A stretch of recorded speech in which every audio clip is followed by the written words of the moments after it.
I wanted to share with you a story today from my gym, but as I've been contemplating on my past, I really feel I should share it first and then see how it weaves together. I trust that whatever wants to come true will make sense at the end.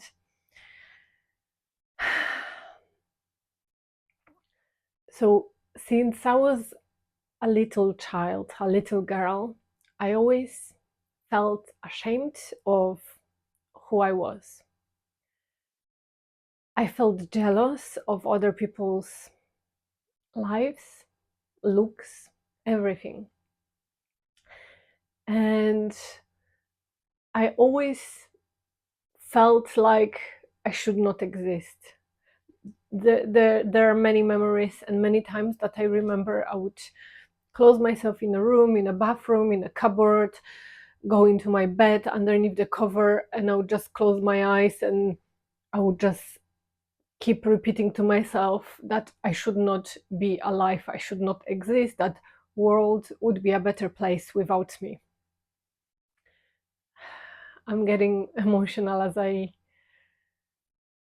come back to that because yeah, there's been a long journey, but let me just come back to the story.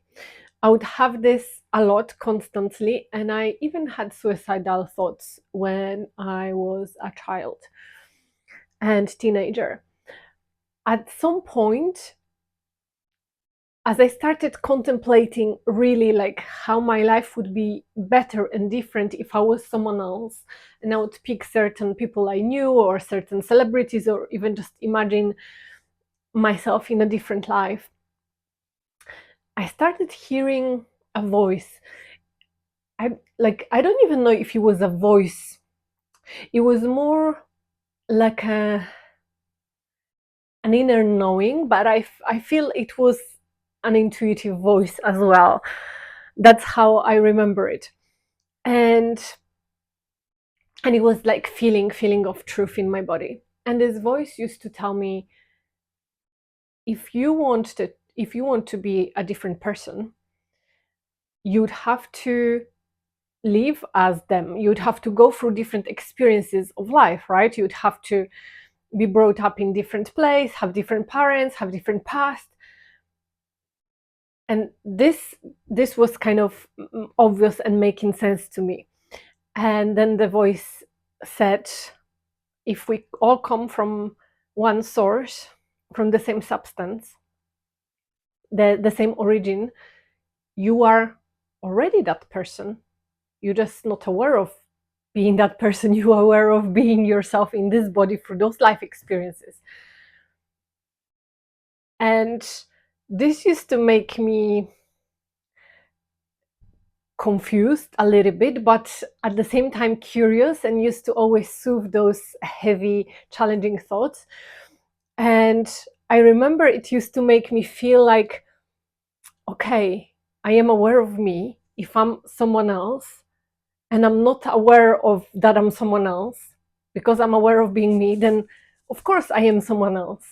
But someone else is aware of being someone else, not me. So it was like, it was kind of, it didn't make sense logically, but in some way it did. It contradicts each other. But anyway, those thoughts kept me going and kept me inquiring in my life. Who am I? What is life? What is God? What is purpose? Who are others? And since very early age, I started really contemplating on the existence, on the cosmos, on very deep stuff, but I never liked to share it with anybody. And of course, I had many crises, identity crises, and I left my home country when I was 19. I came to live in London, then I moved to Dubai, then I came back to UK. I'm currently living in Milton Keynes. And throughout all those years, and throughout especially 2016 when I had the like big breakthrough, I started really diving deeper into spirituality, self-development, my own self, my own mind, my own emotions, my essence, my soul. Who am I? What is truth? What is my authentic self? And through this journey, I have realized that so many years I've been living in a false life, trying to please people, not knowing who I was, not knowing what I actually meant. And yeah, so this is the part of the story where I reached a point. I believe that this is journey, and we always go through this, and we always go through growth, and we can discover more of ourselves. But I've reached a point where I can get in touch, where I am in touch more and more with my pure essence, my truth. In the past, it was like, I want to access my truth, I want to be authentic, but I don't know what authentic means, because everything that I knew was mask and was creating false sense of self. But through many different practices, meditation, working with the mirror, doing shadow work, helped me to get to where I am today. The other part of the story, and I believe they will weave together, just stay with me, be patient, is that I've been doing yoga at home for the last 6 years, I think. And this year, I started going to the gym, maybe the last 6 months or so. And I would daily ask my intuition whether I should do yoga at home or go to the gym. And I've had different answers from my body, and I follow them. And it didn't even occur to me that I could do both. Well, I was doing yoga at home and then going to the gym, but only a few times, because once I do yoga at home, I lost the drive to go to the gym. I felt complete, I felt satisfied. But at the same time, I knew the gym helps me because it's different environment, different exercises, different way I can move my body. And yeah, I started liking it. But I used to do yoga at the gym, as people do, right? But it did not feel contained. It wasn't contained, and it did not feel sacred at all. I mean, a little bit, but it was very like, yeah, it was just not what I felt when I was doing yoga at home. But then something happened. One day, out of nowhere, I saw a guy at the gym meditating after his yoga. And I was a little bit in shock, in awe. I felt like an awakening, energetic awakening. And then I've seen him many times, over and over and over, and it felt to me like, wow, it's not my home that is sacred, is not the environment that is sacred, is me who can acknowledge the sacredness of life wherever. And I associated it with my space at home, with my yoga mat. And it felt like, yeah, gym is just a gym and it's not really sacred. And once I saw him meditating, because many people do yoga, so yoga did not really inspire this in me. It was the fact that he sat and meditated. I was like, wow, it's me. It's always me. I know it's so simple and you may think it's obvious, but for me it was like great realization. Like, I bring the sacredness to wherever I want, wherever I am.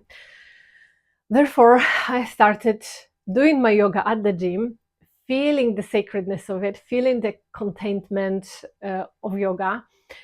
And yeah, even my exercises shifted from that, and I feel so satisfied. And I had no idea that I could do both. I could do yoga and exercise before I was choosing.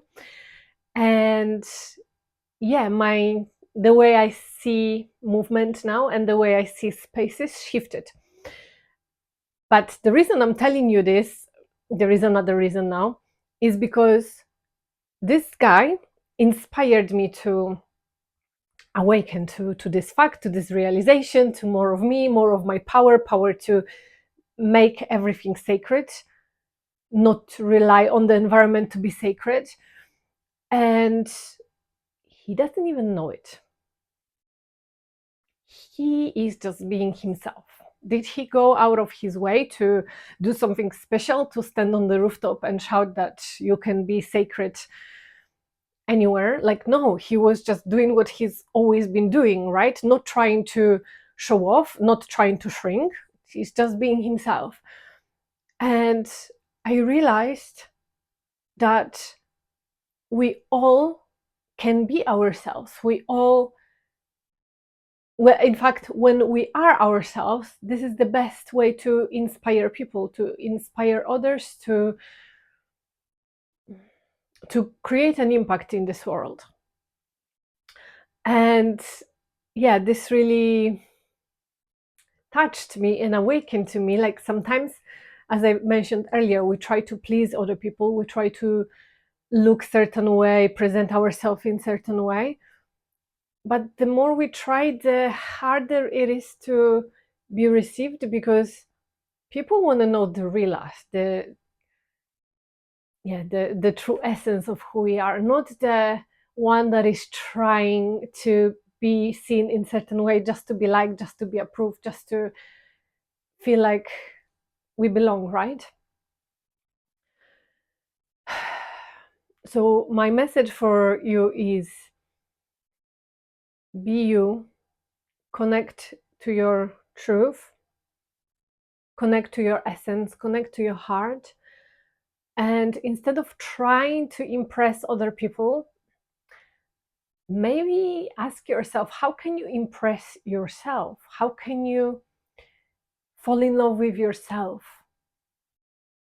And then allow other people to be drawn to you, to be inspired by you, to be magnetized by your presence, the way you carry yourself, the way you hold yourself. If you would like some help with that, I have created a beautiful journey, 30-day journey, which is called Intimacy. It's a 30-day mirror journey to sacred intimacy with your soul, where you have daily practices, about 5 to 10 minutes practices to be done in front of the mirror, where you can actually build a deeper relationship with yourself through that work, through self-inquiry, through all of the practices that I've been doing for years, that has helped me, that have helped people that have done this journey already. And for this week, I have a special offer with 10% discount if you enter the word sacred at checkout. I will leave you the link and all the information underneath this video. But yeah, whether you take this journey or not, I invite you to develop deeper relationship with yourself, so you can ripple into the world, you can create an impact in the world in the most easy and effortless way. If you feel inspired by this story, by what I've shared, or maybe you have something similar, I would love to hear from you. You can leave me a message underneath this video. And yeah, I'm looking forward to getting to know you more. Thank you for being here. And this is the story of how I am here, right? I thought I should not be here, and here I am, and here you are. Thank you.